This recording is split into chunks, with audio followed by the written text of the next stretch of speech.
Salam semangat Bapak Ibu Guru hebat.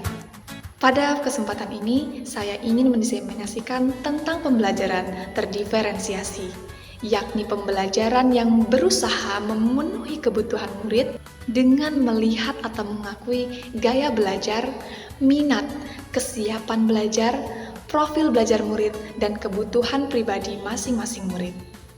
Menurut Tomlinson, terdapat 3 pilar pembelajaran terdiferensiasi: diferensiasi konten, diferensiasi proses, diferensiasi produk.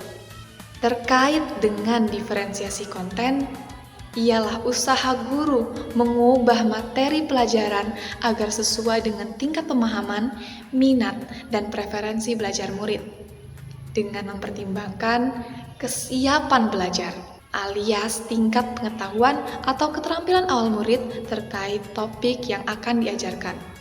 Contohnya, guru menyediakan teks dengan tingkat kesulitan baca yang berbeda, memberikan materi pengantar untuk murid yang membutuhkan, menawarkan materi yang lebih mendalam atau kompleks untuk murid yang sudah menguasai konsep dasar, serta menggunakan berbagai sumber belajar seperti buku, video, artikel, dan podcast agar murid bisa memilih sesuai preferensi belajarnya.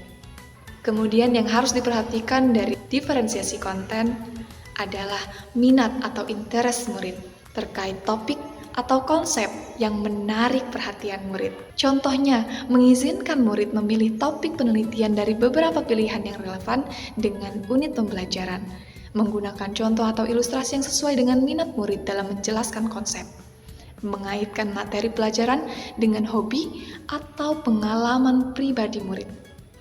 Yang perlu diperhatikan selanjutnya adalah profil belajar atau learning profile, cara yang paling efektif dalam belajar, preferensi penyajian materi, preferensi lingkungan belajar, dan kecerdasan majemuk yang dimiliki murid.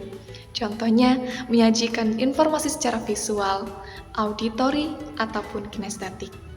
Memberikan pilihan bagi murid untuk belajar secara mandiri, berpasangan, atau dalam kelompok kecil. Kemudian, menggunakan moda pembelajaran yang beragam. Selanjutnya, diferensiasi proses adalah bagaimana guru dapat menggunakan strategi pembelajaran yang beragam agar sesuai dengan gaya belajar dan kebutuhan belajar murid, dengan tujuan dapat melakukan aktivitas belajar yang sesuai dengan kebutuhan belajar. Contoh diferensiasi proses, yakni pembentukan kelompok yang lebih fleksibel, kegiatan belajar berjenjang, pusat belajar atau learning centers, pilihan aktivitas, dan jumlah dukungan. Selanjutnya, terkait diferensiasi produk adalah variasi hasil tugas pembelajaran dan penilaian produk atau hasil belajar murid. Pendekatan ini memungkinkan murid untuk menunjukkan pemahaman mereka dengan cara yang sesuai dengan kekuatan dan preferensi murid.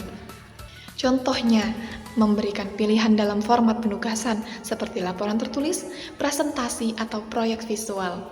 Memungkinkan murid untuk membuat produk kreatif yang mencerminkan pemahaman mereka, memberikan proyek kolaboratif yang melibatkan murid dan menghasilkan produk bersama.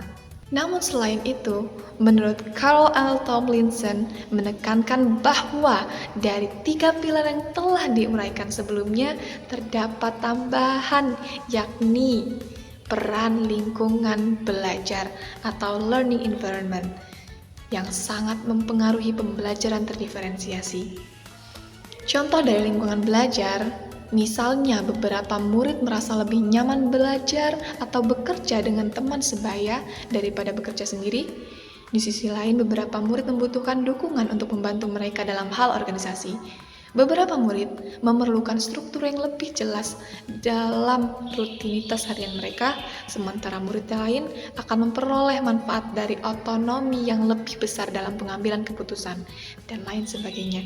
Sehingga secara umum, penyesuaian lingkungan belajar juga dapat mencakup budaya belajar, waktu, ruang, materi, dan tata letak ruangan.